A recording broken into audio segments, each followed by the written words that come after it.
ராதிகா வீட்டுக்கு கோபி வர்றாரு. மயு கோபிய பார்த்த உடனே எந்திரிச்சு நிக்கிறாங்க. டாடின்னு சொல்றாங்க. கமலா சொல்றாங்க, மயு உட்காருமா. கோபி கேக்குறாரு ராதிகா கிட்ட, ஏன் ராதிகா என்ன தனியா தவிக்க விட்டுட்டு அந்த வீட்டை விட்டு ஏன் வந்த? ராதிகா சொல்றாங்க, கோபி வேண்டாம் கோபி, உங்களுக்குன்னு ஒரு குடும்பம் இருக்கு, நாங்க உங்களுக்கு தேவையே இல்ல.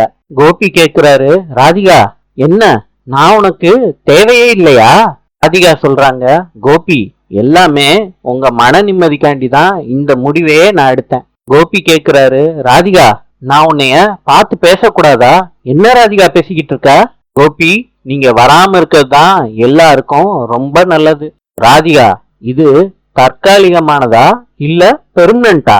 கோபி வீட்டுக்குள்ள வராதீங்க, வெளியே போயிருங்க. கோபி தயக்கத்திலேயே வீட்டை விட்டு போறாங்க.